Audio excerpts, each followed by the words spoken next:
Welcome to Biztech Startup Show, the show where we feature startup companies operating across the Asia Pacific region, talking about their products and how they make a difference to their customers' lives. Today, we speak to Astrid Prajogo, the founder and CEO of Haofood. Haofood is a Shanghai-based startup founded in 2020 that develops innovative plant-based chicken by using the byproduct of a major industry in China as its primary ingredient, peanuts. So here to tell us more, Astrid, welcome to the show. Thank you so much for having me today. Very excited to share more with you. Thank you so much, Brian. It's my honor to be with you today. Now, so Astrid, could you start by giving us an overview of Haofood and what inspired you to start it? Thank you for the question. What inspired me for starting Haofood is myself is a foodie. I'm a big food lover. Food is everything for me. Everything. It's my source of happiness. But at some point of my life, I realized that, oh my goodness, the way I source the food that I'm eating today is very expensive in terms of resources, not in terms of the price tag. And if I keep doing this, then might be 20 years, 30 years from now, I wouldn't be able to access the same quality of food ingredients as easy as we do have now. That kind of thought really bothers me. And I think I need to take an action, take an action and do something about it. Until I know the concept of plant-based meat, and I fall in love totally with that because it's tasty, it's nice, and it's sustainable. It's kind for our Mother Earth. That was my first inspiration. And that moment I think, if I make plant-based meat, then I can help many people to reduce their meat intake easily. But if the business is going good, then it will give more benefit for planet and for people rather than harming our beloved planet. Okay, so then Astrid, after you got inspired by this, you wanted to get into plant-based foods. How did you put the company together, the team of people together? How did that happen? It feels like when I have that idea, I feel like a strong urge within myself that I'm committed. I'm marrying this mission for my life. I'm ready to, it's like some sort of that commitment within myself. But my background is more to marketing person, marketing and strategy communication. That's my professional background before. Of course, I don't have ability to make the product. I'm a big believer as well that to make a good product, to make people love our product, then it has to go with a very good scientific research on that. From there, then I met my partner, Professor Xiaowei Liu. He is a very senior Chinese food scientist with a specialization in extrusion technology for the last 30 years. And when I met him, he was still in academia at that time. And he was like, Astrid, that's great you say that. I have so much research and I want to move to the business world. So it's just like, like that. And then we work together. We start the journey as well as with our two more co-founders, another two ladies who's also like on their way, like, I want to do something better, more impactful. We want to create legacy in our life. And then everything comes very natural for all the four of us to join together. Okay, so tell us then, obviously somebody with 30 years experience is very impressive in terms of research, but tell us about your products, the technology around it, and why you decided to choose alternative protein chicken tasting product. The reason why we choose chicken first, that I want to tell you a story about that, because we understand when we talk about food, there are some sort of cultural barriers within each type of food as well. Like for example, pork. Our Muslim friends cannot enjoy pork because of their religious restriction. So we're thinking, if we want to bring this product to as many people as possible, then what kind of product type is it? Then of course it's chicken. Everyone can eat chicken. Nobody has a restriction toward chicken. Yes, right? chicken and fish, I think everyone can eat that. Exactly. It's like we often joke in the company. Suppose it is a language, chicken is like an English. Everyone can speak about. So that's why we choose chicken. It was in the midst of early pandemic that time, 2020, and we were like, there were already some other types of plant-based meat available in the market. We know if we just make another product, it wouldn't bring us anywhere. We need to innovate to create to answer everything. So we interviewed more than 100 different chefs all over China who have tried plant-based meat before, asking them, what is it your pain point toward? What don't you like about the current plant-based meat product? How can we help to improve that? Amazing. We were like so shocked with the findings that we got that time. They said, oh, Astrid, plant-based meat is just another tofu product. We were shocked that time. Plant-based meat is like another tofu product, because plant-based meat and tofu are totally two different products. There's no way you can put tofu and plant-based meat together. But then we understand, because every plant-based meat in the market are based in soybean, and we are in China, where this is the birthland, the motherland of tofu. We're so familiar with the taste of tofu and it's all derivatives. That taste of soybean, the hints lingering within the plant-based meat reminds them to the taste of tofu. Voila, that was like our aha moment. And then we try to find different type of protein provided by our mother earth, will give a better taste and a new kind of plant-based experience in plant-based meat for our consumer. So tell us, you use peanut. Am I correct? Indeed, peanut. So why peanuts? I mean, besides the fact that it's not soya based, and so it's another plant-based alternative, is there any special characteristics? Yes, there is. So we're in China, a market where consumers are very, very, very, very functional, but very smart as well. And they have like high level of expectation when they say ouch or tasty. So a good tasting product is a must for us. Then we need to make a product that is really, really tasty. When consumers say tasty product in terms of meat, usually it tastes of umami that they're looking for. We choose peanut because within peanut it has a high level aspartic and glutamic acid, which enable peanuts to impart their own umami flavor. That's why peanuts is so tasty. That's why we are all munching peanut. Many of us are snacking peanut.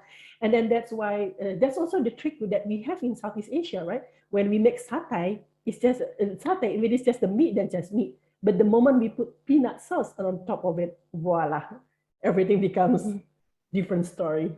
Interesting. So is that your secret sauce? And that's a pun intended, in terms of differentiating yourself from the market.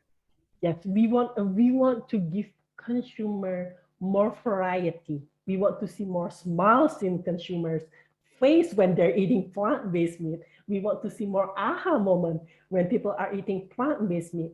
So they are inspired to have a more sustainable food lifestyle. That's why we choose peanut for a better product tasting. And so give us a quick 101 on the benefits of a plant-based diet. Okay.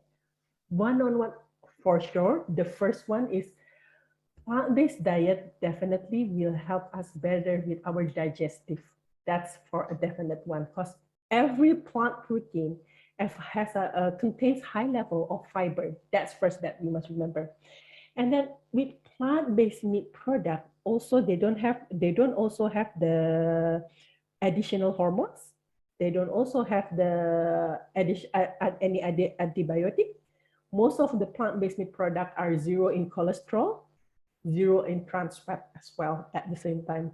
So it will help people to adopt into a healthier lifestyle easily. And mostly for people that looking forward to adopt plant-rich diet, if they so used to eat meat and then they want to jump into vegetable, purely vegetable, usually it's so hard for them. So our product is kind of like a bridge for them. So Okay. their process transformation wouldn't be that hard and easier. So they will keep inspired to do so. Okay, interesting. So you did the R&D. Obviously, you found a unique differentiator from a source of product and also from a taste perspective. What was your execution plan for the last 2 years? The last 2 years.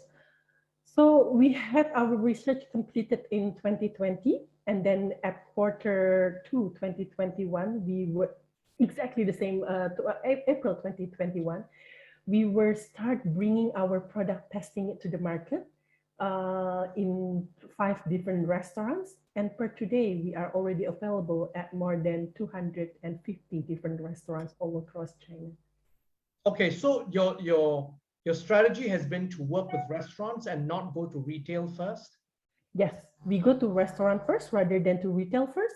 The reason why we do that, because right now plant-based meat is still quietly a relatively a new concept for consumer, and we need professional to deliver the most optimum experience to consumer. Okay. And it makes sense. Obviously, it's a halo effect. If it's good enough for a good restaurant, it's good enough for me.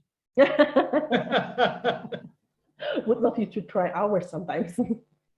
Now, looking ahead, what sort of growth have you seen so far in terms of numbers? What sort of revenues are you doing right now? Are you profitable? In terms of growth, we're growing very, very, very, very fast. It's like a jumping leap growth, I would say. Right now we are not yet into the profitable yet, because we are still mainly in product development stage, but Okay. we're expecting to be net positive in 2 years from now. Okay, and you've just raised $3.5 million US. Right. Tell us about the people who've invested in you and how you plan to deploy this capital. Yes, we are very lucky that we are backed by a mission-driven, passionate investors in our latest seed round funding for the $3.5 million US. That round were led by 3 different co-investors together, which is Henry Susanto. He was the CEO of Monde Nissin, and then Rich Food Products Ventures, which is from a US company, and then the last one is Big Idea Venture from Singapore. The fund that we have today are intended for us to accelerating our R&D and advancing our R&D capacity, so we can make a better product for our consumer, as well as for us to penetrate into more stores and making our product more accessible for consumer. And so your initial focus has been China. Is the execution strategy also around a regional strategy in Asia? Yes, because our product as well, it's very well designed to cater discerning Asian consumer preference. After China, we will also launch in several parts of Southeast Asia, in several parts of Southeast Asia.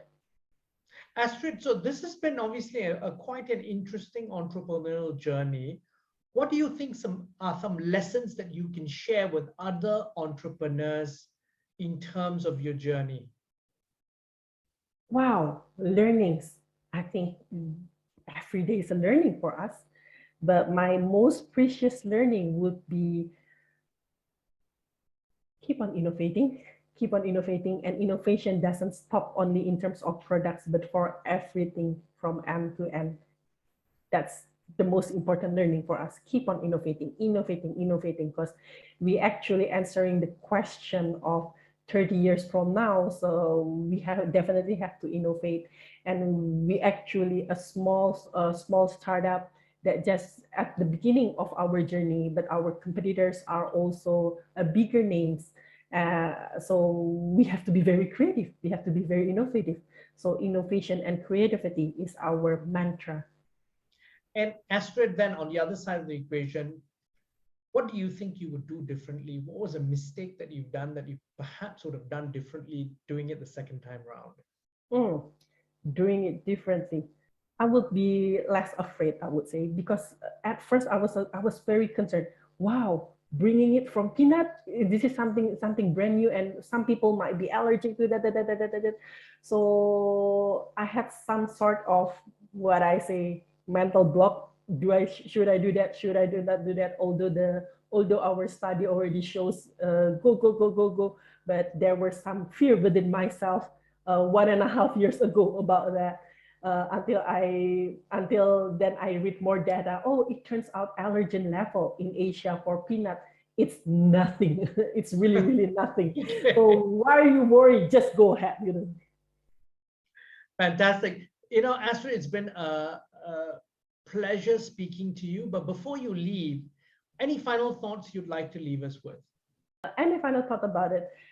My final thought is I would love to ask everyone who's listening to this podcast to think again the way we eat. Think again the way we eat. Is it already sustainable enough or not? And if it is not sustainable enough, what can we do together now to make our food system become more sustainable? Astrid, thank you very much for taking your time to be on the show. I thank you so much, Brian, for a very interesting conversation with you. Really appreciate it.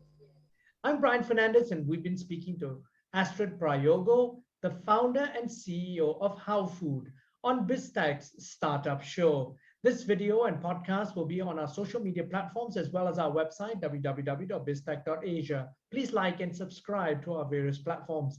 Thanks again for tuning in.